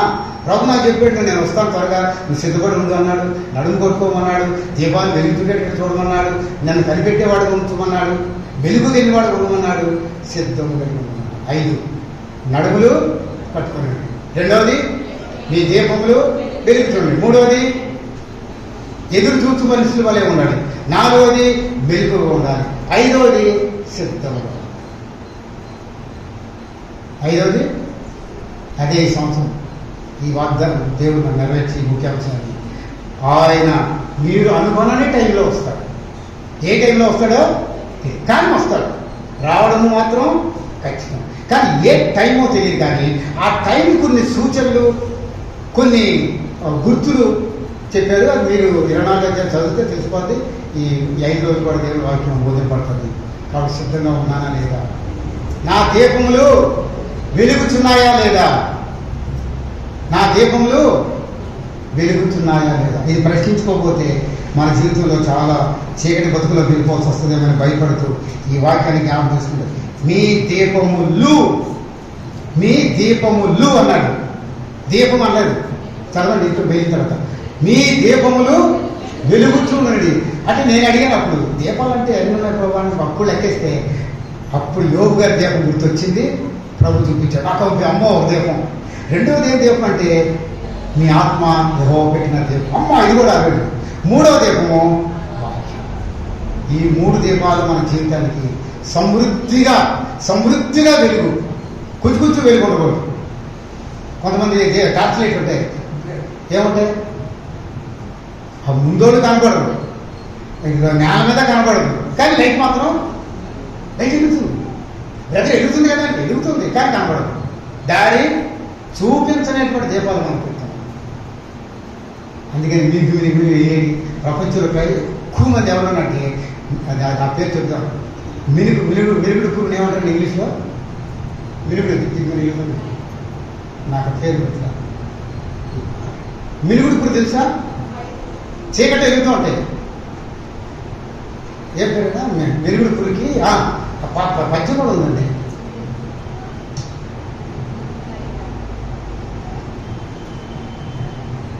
అయ్యిందా? మినుగుడు పురుగులు అంటే గుర్తున్నాయి. వర్షాకాలం పడినప్పుడు లైట్ దిగుకునే అగ్ని పురుగు కాదు, అది కాదు. మినుగుడు పురుగు అని లైట్ అలా ఎదుగుతూ ఉంటాయి. ఎదుగుతూ ఉంటే ఎదుగుతూ ఆరిపోతుంది, లైట్ ఎదిగి ఆరిపోతుంది. ఆయన ఎవరు ఆడకూడదు, ఎవరు వెళ్ళమని చెప్పరు, తెలుగు. మనం వెళ్ళమని మినుగుడు పురుగులు క్రైస్తవులు ప్రపంచం అంతా. కానీ ఏం కాదు కాదు, ఎవరికి రోడ్డు కనపడదు. అది ఏదో ఉందని అక్కడికి వెళ్ళగలమేమో, కానీ దాని దగ్గరికి దాని యొక్క కాంతి మాత్రం ఎవరికి ఫైర్ ఫ్లైట్. మనం ఎవరము ఫైర్ ఫ్లైట్ ఎగిరేవాడు. కానీ మన దేహం ఎవరు కోరుకోకపోయింది. నేను ఎగడానికి నాకు కూడా పక్క వస్తువులు కనపడదు. అలాంటి దీపాలు ఉన్నాం. కాబట్టి మీ దీపములు వెలుగుచూ ఉన్నది. మీ నడుము కట్టుకో. దేంతో? బ్రదరు 550 రూపాయలు బ్రదరు బెల్ట్. ఆ బెల్ట్ కాదు, నడుమునకు సత్యం లేనటువంటి జీవితాలు ఉంటున్నాయి. బెల్ట్ ఏమో 10,000 రూపాయలు, సత్యమేమో ₹1 విలువ లేదు. కాబట్టి దేవుని వందనాలు. ఈ యొక్క మధ్యాహ్న సమయంలో ఈ కొద్ది మాటలు మన హృదయలు భద్రపరుచుకొని అన్నిటికీ కుదురుబాటు కాలం వస్తున్నాయి. రెండవది, ప్రభు వచ్చినప్పుడు ఆయన రాకడేందు మీ ఆత్మ ప్రాణ శరీరములు నిందారహితముగా ఉండాలి. అది దేవుని యొక్క ఉద్దేశం. దాని కొరకు ఈ 5 దినాలు వినే వాక్యాలు ఎంతగా మనకు ఉపయోగపడతాయో, ఎంతగా మనకు అవసరమవుతాయో దాన్ని బట్టి జ్ఞాపకం చేసుకుందాం. దేవుని వందనాలు. ప్రార్థన చేసుకొని ముగించుకుందాం. దేవుడు మనకు సహాయం చేయగలగా. తమ్ముడు ఓడేసి ప్రార్థన చేస్తారు. తర్వాత బ్రదర్ సాల్మన్ గారు ప్రార్థన చేసిన తర్వాత నేను చేస్తాను, ముగించుకుందాం. వాక్యం కొరకై ప్రార్థన చేసుకొని ముగించుకుందాం. తర్వాత ఈ 5 దినాల కూడికలు ప్రభునామం చక్కగా జరిగేటట్టుగా దేవుని సేవకులు ఆత్మీయ సంబంధమైనటువంటి వర్తమానంతో సంపూర్ణంగా నింపబడేటట్టుగా వారి వరకు ప్రార్థన చేసుకొని ముగించుకుందాం. దేవా 2024 సంవత్సరం తండ్రి, దేవా తండ్రి 4వ నెల ఈ 10వ దినం తండ్రి, 10 నుంచి 14 మరి దినం వరకు తండ్రి నాన్న, దేవా తండ్రి నాన్న, దేవా తండ్రి వారసులు అన్న కొడుకు తెలుగుటానికి దేవా తండ్రి అన్న మీద చూపిస్తూ స్తోత్రం మొదలుతున్న మరి క్షమించండి, కనికరించండి. ఇటువంటి దాసుని తండ్రి సమయంలో నిలబెట్టి వాడుకొని దేవా ఇచ్చిన లేఖనాలు బట్టి పొందనాలు చెల్లిస్తున్నాం తండ్రి. నిజమే దేవా, మరి మా దీపములు వెలుగు చూడాలని దేవా తండ్రి నన్నది ఒక చెప్పినట్లయితే దేవా, మరి దాని ద్వారా మాకు ఎంతో నష్టమని అయితే మా తలపై దీపం వెలగాలని మరి ఆత్మ తండ్రి తండ్రి వందనాలు చెల్లిస్తాం తండ్రి దీపం చెప్పారు తండ్రి ఆత్మ దీపమని ఈ హృదయమని దీపం వెలగాలి. అలాగే మీ వాక్యం కూడా తండ్రి మా పాత్మలకు దీపం వెలిగిన దేవాదాలు నిజమే మా యొక్క తండ్రి మా దీపం వెలగాలి. ఈ 3 దీపం వెలగకపోతే అయ్యా ఈ భూమి మీద తండ్రి నిజమే తండ్రి అయ్యా మా గమ్యం ఎటు వెళ్తుందో మాకు తెలియని పరిస్థితులు అంతే దేవా. అయితే నిజమే అయ్యా వెలిగించిన ఒకప్పుడు మా జీవితం తండ్రి దేవా తండ్రి పుష్పత్రిక 8 ప్రకారం మీరు పూర్వమంది చీకటి వెలుగని అయ్యా చీకటి మా జీవితాన్ని అయ్యా మీరు మమ్మల్ని వెలిగించినారు. అయితే వెలిగింపబడిన ఈ దీపాలు తండ్రి అయ్యా మరి ఆరిపోకుండా అంత వాళ్ళు కూడా తండ్రి నిజమే దేవ మరి 12:40 ఒక స్వరం ప్రకారం మీరు మరి మనసుకు పండుగ అనుకున్న గడిలో వస్తారని చెప్పి మరి ఎప్పుడు మీరు వస్తారో దాని కొరకు మేము దేవా సిద్ధంగా ఉండాలని అయ్యా మా దేవుని నిత్యము వెలగాలని దేవా.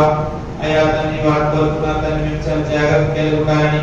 అంతేకాకుండా ఈ భూమి మీద కూడా తండ్రి అనేకులకు మేము వెలిగించే వరక అయ్యా తండ్రి ప్రభా అయ్యా మా యొక్క ఆరిపోయిన దీపాల వల్ల మీరు వెలిగించడానికి మరలా మమ్మల్ని సవరింపు చేయడానికి దేవా తండ్రి మరలా మేము కాంతమై ఉండాలని దేవా తండ్రి అయ్యా మీ లేఖనంలో మీరు చేస్తూ వస్తున్నందుకు వందనాలు చెల్లిస్తున్నాం దేవా. ఎందుకంటే దినాలు వాగ్దానాలు ఉన్నాం తండ్రి మరి ఏ దినమున మరి దేవా తండ్రి మా దేవుడు ఆరిపోతే మాకు తెలియదు.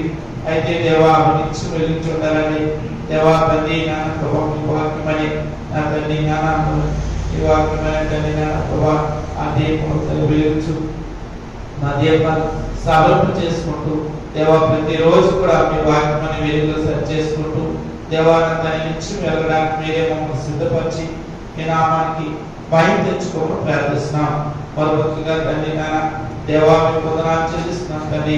దేవ ఏ దినాలు జరగవలసిన తండ్రి కొడుకులో మీ సన్నిధిని సమాధానం కోరుకుంటున్నాం దేవా. దాసు తీసుకొచ్చి మీరు వాడుకోండి. ఆత్మాభిషేకంతో నింపండి దేవా. మీరు చూపించండి. ముఖ్యంగా వాతావరణ పరిస్థితులను కోల్పరచండి తండ్రి. దేవనే ఎంతో మంది దేవతని చెప్పండి.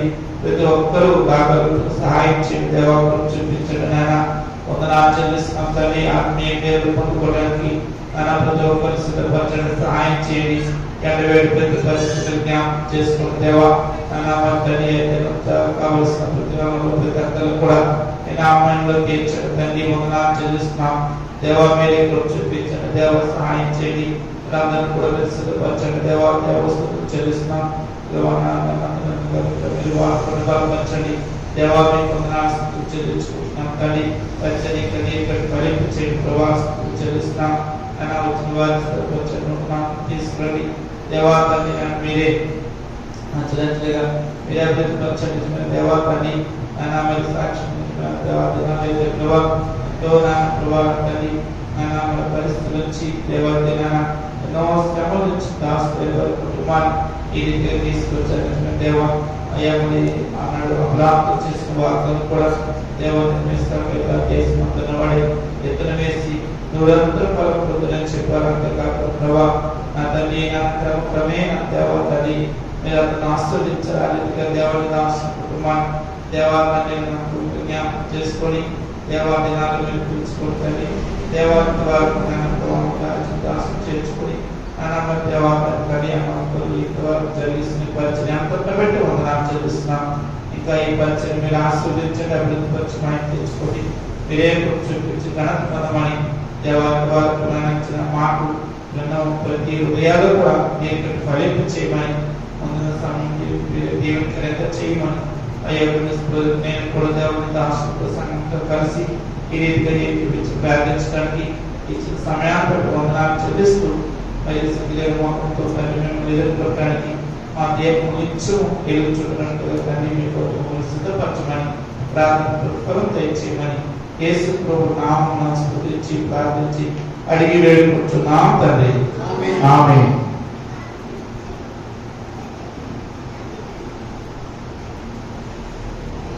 పరిశుద్ధమైన ప్రభువా,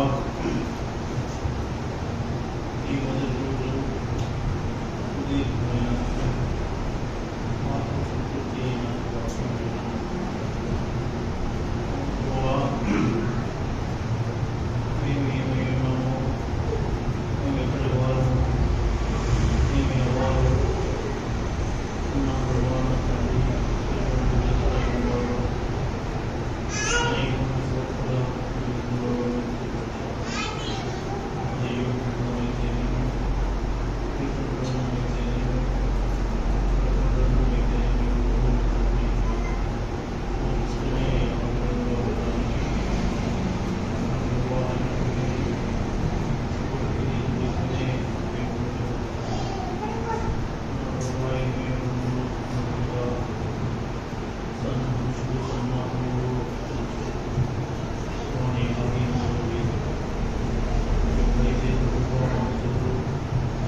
చివరిగా జోసఫ్ ప్రార్థన చేస్తారు.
కలిగిన మా ప్రభుత్వానికి ఇంతవరకు మీ ప్రభావితంగా వచ్చారు. దాసు చేసిన ప్రాణం కూడా అంగీకరించిన తీసుకొచ్చారు. ఈ శ్వాసం అందరూ చేసిన ప్రాణం అంగీకరించారు. ఈ 35వ కాన్వేషన్ ప్రభునామంలో క్రమంగాను చక్కగా మర్యాదగా ప్రభావ జరిగిస్తారని విశ్వాసంతో ప్రార్థన చేస్తారు. అందుకు మమ్మల్ని అందరికీ పనిముట్టుగా వాడుకుంటారు. మీకే స్తోత్రులు. మరి నాన్నగారు తల్లి ప్రభావాలు ఇక్కడ పరిచయం ఎంతో నమ్మకంగా యథార్థంగా యోగ్యత తీసుకువచ్చారు. ప్రభావ వారి యొక్క సహోదరుడు జాన్ గారు చక్కని వాక్యాలను అందిస్తూ వచ్చారు. అనేక మంది దైవజనులు కూడా ఈ స్థలంలో ఈ 34 సంవత్సరాలు వారు వాడుకుంటూ వచ్చారు. జీపీరావు గారు, సత్యారావు గారు, ప్రభా మరి దేవుడి గారు, ఇంకా ప్రభా మరి అనేక మంది సేవలు జాన్ మరియ గారిని ప్రభావం వాడుకుంటూ వచ్చారు. మీకు వందనాలు సంవత్సరాలు జయరాజు గారు అనేక మంది ప్రభావ పరిచయంలో వాడుకుంటూ వచ్చారు. ఈ సంవత్సరం కూడా ఈ యొక్క కృపాక్షాములు సంఘంపై వచ్చినప్పుడు స్తోత్రాలు. అలాగే సంవత్సరం రఘురావు గారు కూడా ఈ వాక్యం జరుగుతుంటే నడిపించారు. జాతక్షాములు కూడా జీవించారు. ఇవన్నీ క్రమంగా చక్కగా ప్రభు యొక్క మహిమాలను జరగడానికి సహాయం ఇచ్చారు. మీరు త్వరగా రాబోతున్నారు. ఈ చివరి దినాల్లో మాకు ఏ వర్తమానం అవసరమని బాగా అడిగాము. ఈ వాక్యాన్ని ప్రభావం మీరు మాకు చూపించారు. మీరు అనుకునే గడియలో మనిషి కుమారుడు వచ్చిన కనుక మీరు సిద్ధంగా ఉండి చదివించారు. కనుక నేను సిద్ధంగా ఉన్నానా లేదని పరీక్షించుకోవడానికి, మా దీపం వెలిగించుకోవడానికి, నడుముకోవడానికి సిద్ధంగా ఉండడానికి, మీరు ఎదురు మనుషులు ఉండడానికి, వెలుగు వెలుగాలు ఉండడానికి, ఈ 5 అనుభవాలు ఫుల్ఫిల్ అవ్వడానికి సహాయం మీరు త్వరగా వస్తారు, మేము మీతో కూడా ఎత్తపడతాం. దాని కొరకే మేము ఎక్కువగా ప్రయాసపెట్టుకు సహాయం చేయండి. ఆహారం తీసుకుంటూ, ఉద్యోగం చేసుకుంటూ, చదువుకుంటూ, ఇళ్ళ పనులు చేసుకుంటూ, ఇవి జరిగిస్తూ మీకు రాకతో ఎదురు చూస్తూ ముందుకు సహాయం చేయండి. ఎక్కడ కూడా ఏ విషయంలో కూడా లోకంతో ముడిపడకుండా ప్రభుత్వమే సరిదిద్దుకుంటూ ముందుకు వెళ్ళడానికి సహాయం చేయండి. అలాంటి వాక్యాన్ని ప్రభావం మాకు ఇచ్చి బాగుపడుతుంది. రానున్న స్థలాలు, ఆ స్థలాలకు రావాల్సిన పిల్లలందరూ కూడా క్షేమకరంగా ఆరోగ్యంగా నడిపించండి. ఇది ఎండాకాలమే, కానీ మాకు అనుకూలమైన కాలం ఇస్తారు. ఎందుకంటే కాలంలో సమయాలు మీ చేతిలో ఉంటాయి కనుక వీటన్నిటినీ మీ కంట్రోల్లో ఉంచేనని విశ్వాసం కలుగుతున్నాం. సహాయం చేయండి. నీటి కొరత కానీ, ఎలక్ట్రిసిటీ కానీ, ఏది కొరత లేకుండా ఆహార పదార్థాలు కానీ, ఆత్మీయ ఆహారం కానీ ఏది కొరత లేకుండా మీరే తృప్తిపరచమని ప్రార్థిస్తాం. చిన్న బిడ్డ, పసిబిడ్డల ముందు వృద్ధాభిపడినటువంటి పిల్లలందరూ ఏ వయసులో ఉన్న వారందరినీ కూడా ఆసక్తితో నడిపించండి ప్రభు. మందిరంలో గడిపే సమయం అంతా కూడా వారికి దీవెనకరమైన సహాయం చేయండి. హైవేలో ప్రభావ ఇష్టానుసారంగా డ్రైవింగ్ చేయకుండా డ్రైవర్స్ అందరినీ కూడా ప్రభావ ఈ స్థలంలో కంట్రోల్ చేయమని ప్రార్థిస్తున్నాం. దేవుని యొక్క కాపుదల సమృద్ధిగా అనుగ్రహించింది. ఈ నామానికి పైన తెచ్చుకోమని ప్రార్థిస్తున్నాం. విశ్వాసం అందరినీ కూడా మీ రెక్కల చాటును భద్రపరచుకోండి. కీర్తన 34 ప్రకారం యెహోవా పైపుత్రులు నిన్ను వారి చుట్టూ వారి స్తోత్ర కావలి వారిని రక్షించిన సర్వించిందిగా మమ్మల్ని అందరి యొక్క రక్షించాలని భద్రపరచుకోండి. బయట ప్రభావ పండాల్లో పనిచేసేటువంటి వారి, కిచెన్లో పనిచేసేటువంటి వారి అందరికీ కూడా కావాల్సిన జ్ఞానం, బలం, ఆరోగ్యం ధరించి ఘనత, మహిమ, ప్రభావం కావాలి. ఇంకా ఆ స్థలానికి కావాల్సిన అందరూ కూడా ఉత్సాహంతో, సంతోషంతో రావడానికి సహాయం చేయండి. ప్రభావ పదవి ఎండ దెబ్బ తగలకుండా, రాత్రి వెలు దెబ్బ తగలకుండా ఇశ్రాయేలు ప్రజలు నడిపించిన ప్రభు అదే ప్రభు ఈ దినాన మా మధ్య ఉన్నారు, ఇంకా ఉంటారు. మత్తయి సువార్త 28 మాట ప్రకారం ఇదిగో నేను యుగ సమాప్తి వరకు సదాకాలం మీతో కూడా ఉన్నాను అన్నారు. ఆ ఉన్నాను అనే ప్రభు నామలో మాత్రమే మేము ముందు వెళ్తుండగా సహాయం చేయండి. ప్రతి అవసరం ప్రభుత్వం తీర్చి మీరే మహిపోతుకోండి. ఘనత, మహిమ, ప్రభావానికి కాదు మా కొరకు త్వరగా వేసుకుంటున్నాము. ప్రార్థించి స్థుతించడం నా తండ్రి. తండ్రి ఎవరు, కుమారి ఎవరు, పరిశుద్ధ ఆత్మదేవుని యొక్క సహవాసం కూడిన మనందరికీ ఇప్పుడు ఎల్లప్పుడూ ఈ 5 దినాలను మనందరికీ తోడై ఉండి నడిపించిన కాక.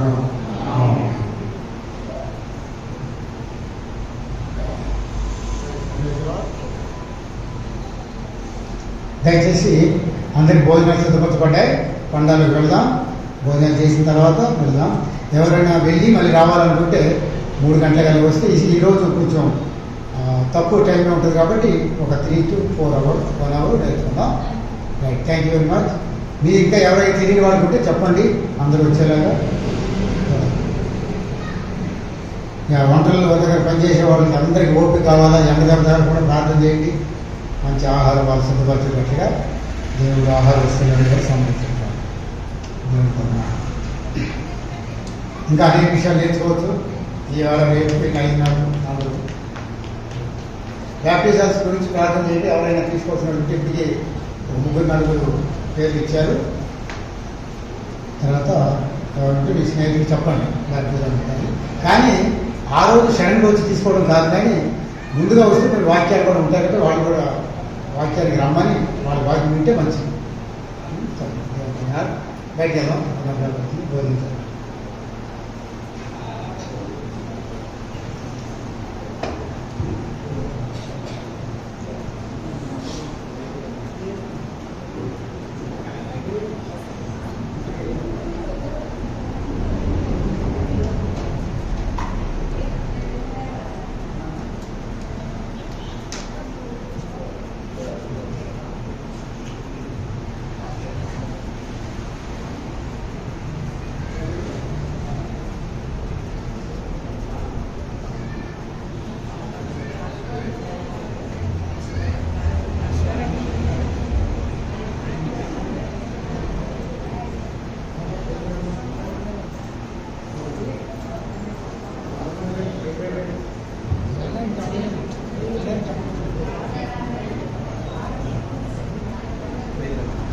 Gracias.